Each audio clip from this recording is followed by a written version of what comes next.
আসসালামু আলাইকুম ওয়া রাহমাতুল্লাহ। বিডি মেজারমেন্টের লেকচার শিটের ক্লাসে আপনাদেরকে স্বাগত।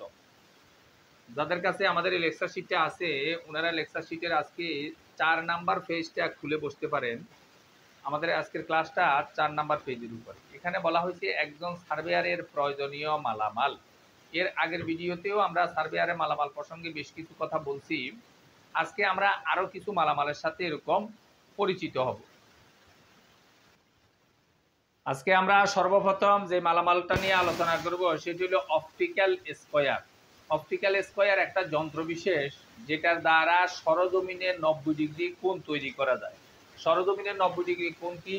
সার্ভেয়ারদের কাজে অনেক সময় এই যে সোজা একটা আইল আছে, এখান থেকে সোজা এদিকে সোজা এদিকে সোজা এদিকে বিভিন্ন দিকে আইলগুলো বাইর করতে হয়। এই বিভিন্ন দিকে আইলগুলো বাইর করতে এই অপটিক্যাল স্কয়ার যন্ত্রটা খুব সহায়ক ভূমিকা পালন করবে। আপনি যদি এই যন্ত্রটা দিয়ে করেন তাহলে এগুলি পারফেক্ট 90 ডিগ্রি হবে। আর যদি আনুমানিক করে করি তাহলে হয়তো এদিকে কোনটা ছোট এদিকে কোনটা বড় এরকমও হইতে পারে। ব্যবহার পদ্ধতি আমাদের শীটের 10 নাম্বার সূচিতে বিস্তারিত আছে এবং এর উপরে অলরেডি আমাদের ভিডিও দেওয়াই আছে যে অপটিক্যাল স্কয়ার দিয়ে কিভাবে 90 ডিগ্রি কোণ তৈরি করবেন।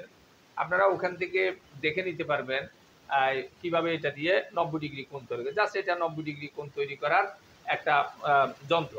এটা ছাড়াও শুধুমাত্র টেপ পিটা দিয়ে মেপেও আমরা 90 ডিগ্রি কোণ তৈরি করতে পারি, যেটার উপরেও আমাদের অলরেডি ভিডিও দেওয়া আছে। এই জন্য 90 ডিগ্রি কোণ তৈরি করার জন্য এই যন্ত্রটা ব্যবহার করা হয়। এরপরে যন্ত্র যেটা সেটা হলো টিন সুঙ্গা। টিন সুঙ্গা একটা সনাতনী জিনিস যেটা আগে সার্ভেয়ারগণ নকশাগুলোকে আনা নেওয়ার কাজে টিন সুঙ্গা ব্যবহার করত। কেন?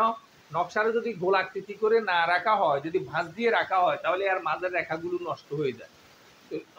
গোলাকৃতি করে রাখার জন্য এরকম গোলাকার বস্তু আগে টিন সুঙ্গা সার্ভেয়াররা বানায় নিত। বর্তমানে প্লাস্টিকের পাইপের মতো এরকম এক প্রকার কোটো এরকম পাওয়া যায়, যেটা দিয়ে এরকম এখন মূলত এরকম টিন সুঙ্গার কাজটা ব্যবহার করা হইতেছে। এটাই মূলত এখন এটা দিয়েই এরকম এটার ভিতরে এরকম নকশাগুলোকে রাখা হয় আনা নেওয়ার পরিবহনের সুবিধার্থে, যাতে করে নকশাটা আর নষ্ট না হয়ে যায়।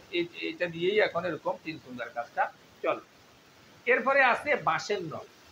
আগে এখনো গ্রামে দেখা গেছে যে বিভিন্ন এলাকায় এরকম 8 হাতি 12 হাতি এরকম 15 হাতি বিভিন্ন সাইজের এরকম নল তৈরি করে রাখে, নল দ্বারা পরিমাপ করে। মনে রাখবেন একটা কথা, নলের মাপের সাথে সবসময় হাতের মাপের সম্পর্ক।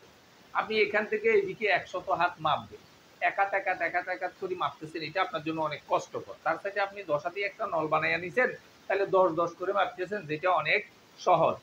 তো নলের যখনই আপনি নল দ্বারা মাপবেন, মনে রাখবেন এগুলিকে আগে হাতে কনভার্ট, হাতে ট্রান্সফার করবেন। পরবর্তীতে হাতে হাতে গুণ করলে হয় বর্গ হাত, আর বর্গ হাতে 193.60 দ্বারা ভাগ করলে জমিটা শতাংশ হয়ে যায়। এই হিসাবে এটা দিয়ে এরকম অর্থাৎ মাপার জন্য, জমিগুলো মাপার জন্য এরকম নলটা, বাঁশের নলটা ব্যবহার করা হয়। এরপরে আছে ছোট কোদাল। ছোট কোদালের বৈশিষ্ট্য হলো ছোট কোদাল দিয়ে কাটান কাটার জন্য ছোট কোদালটা ব্যবহার করা হয়। কাটান কাটাকে আপনি দাগ কাটাও বলতে পারেন। ধরেন আপনি এখান থেকে এদিকে 100 সেন্ট মাপতেছেন, নিয়ম হলো প্রত্যেকটা সেন্ট মাপার পরে কোদাল দিয়ে এরকম দাগ কেটে যায়, দাগ কেটে যায়, দাগ কেটে যায়। সার্ভেয়ারদের পরিভাষায় এটাকে বলে কাটান কাটা। অরিজিনাল সরকারি জরিপ হওয়ার সময় এই কাটানগুলো ফিল্ড বুকের মধ্যে ওরা লিখে রাখে। পরবর্তীতে এই ফিল্ড বুকটা সেটেলমেন্ট অফিস সংরক্ষণ করে। ভবিষ্যতে কখনো যদি নকশায় কোনো ত্রুটি দেখা যায়, এই ফিল্ড বুকটা দেখে দেখে নকশাকে সংশোধনের একটা প্রক্রিয়া আনে, যেটাকে নকশা বাবরানের কাজ বলা হয়। এখন এই কাটান কাটলে একটা সুবিধা আছে। ধরেন আপনি এখান থেকে এখানে 70 সেন্ট মাপা লাগবে। এখন আপনার 65-তে আসি 67-তে আসি, একটা সন্দেহ হইতেছে যে 65 মাপলাম না 66 মাপলাম। তাহলে যদি কাটান কাটেন, পিছনে একটা লোককে পাঠিয়ে দিলে ও শুধু দাগগুলো গুনে চলে আসলেই হবে।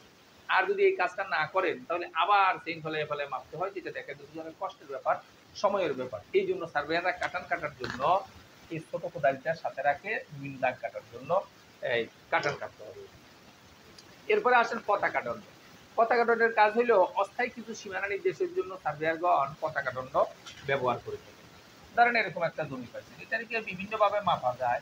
আমরা আপনাকে উত্তম মাপার পদ্ধতি শিখেছি, যে দেখা গেছে যে এই পাশে যদি একটা ত্রিভুজ বানান, এই পাশে যদি একটা চতুর্ভুজ বানান, তাহলে এই জমিটা খুব সহজে ভালো রেজাল্টে আপনি মাপতে পারেন।